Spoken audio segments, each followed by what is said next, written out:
Good morning, students. Today we are going to study about the political science first chapter. Now, children, till now you have studied as the civics part with the history, but now you are going to study about the political science. Now, what is this political science, or what we are going to study in this political science? The political life we are going to study in this political science. This study will be broader and in greater depth. Just as political life includes local government, constitution, the fundamental rights, directive principles in the constitution, it also includes the governmental system, administration, democracy, policy making, and different movements. The decisions and the policies of the government and the exercise of authority by government makes an impact on the life of common people. So children, we'll start with our first chapter, that is post World War political development. In the civics textbook, as I said, we studied the local self-government institutions. Now, what are the local self-government institutions? The local self-government institutions will be divided under the urban and the rural. Now, what self-government come under the urban area, that is the municipal committee, municipal corporation, cantonment board. Now, what comes under the rural area, like Gram Panchayat, Panchayat Samiti, and the Zilla Parishad on the district level. Now, students, in this local self-government institutions, we are studying now India's constitution and a political system or governmental structure. Now, in this class, we are going to study our India's relation with the world. You must have understood world geography through the study of geography. Now, you must have become familiar with the global historical events through the study of history. So, now through the political science, we are going to study the India's relation with the world and some global issues. Now, we are dependent on different persons, institutions, and organizations in the society. Children, as we know that we are dependent on each other for everything or for every reason.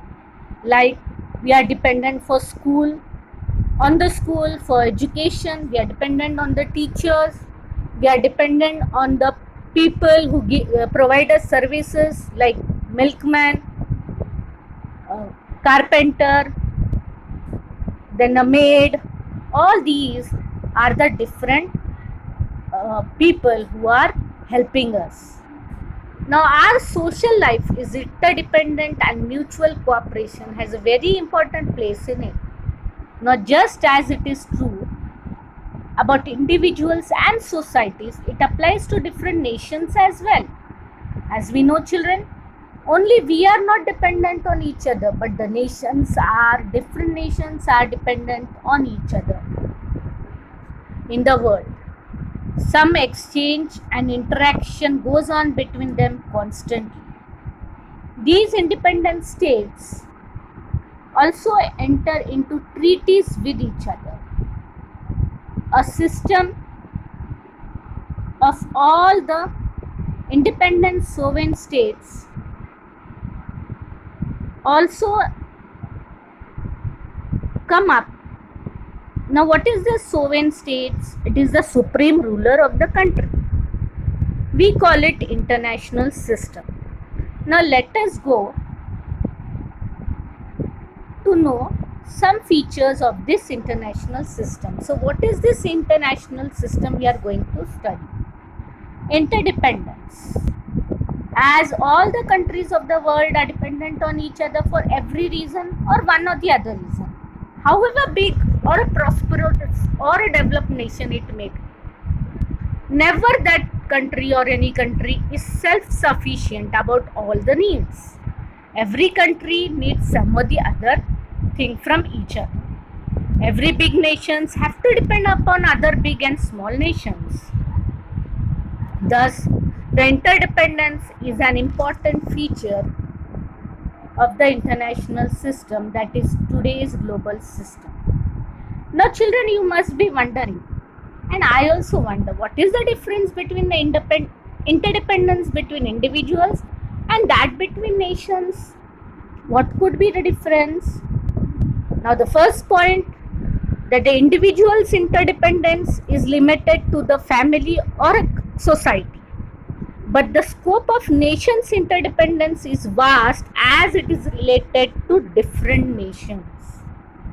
Now, second point may be, now whatever dependence is there, it may be with the mutual respect for each other in the society and the feeling of brotherhood for each other. But the interdependence of nation results in mutual gains. People live in society with mutual respect and feeling of brotherhood, but the people or the nations, they depend on each other with the help of the treaties or the agreements which are signed between them to help each other in the development process.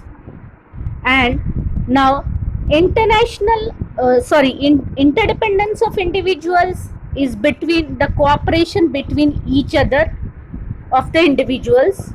This gives rise to a social system, and an international system comes into existence which is because of trade and exchange between the nations.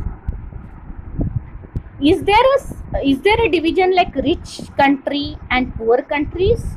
No, children. There is never a division like rich countries and poor countries, but we can say that underdeveloped countries or the developing countries can be poor, and the economic growth rate of such countries is less than the developed country whose economic rate is higher than these underdeveloped nations.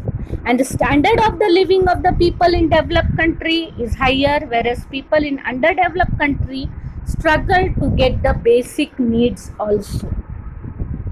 Just a country is governed by an constitution. Is there some kind of constitution at the global level? Children, can you tell any answer on this? Yes, children.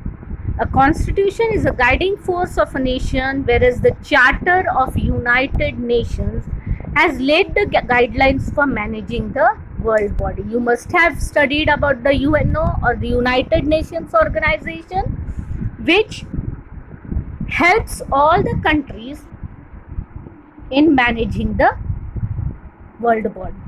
Now, every constitution has some objectives in the similar way. Even the Charter of United Nations specifies the objectives of United Nations.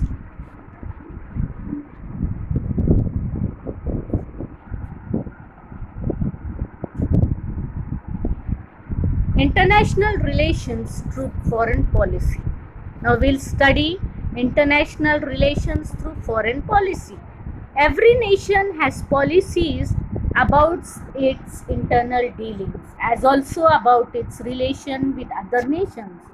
Such as a policy is called as foreign policy. Whatever dealings are in between two countries, it is said to be as foreign policy. We are going to study India's foreign policy in detail in the next chapter. Now, children, you can collect some newspapers for a month and take cuttings from that newspapers about different foreign countries. Now, you can take the cuttings like the visits of a country of persons holding important positions in the other nations, such as a prime minister. Then whatever treaties are signed between our country and other countries, then whatever international conference, that is a meeting is held in our country, and events with respect to our neighboring country. Children, now the remaining part we'll study tomorrow.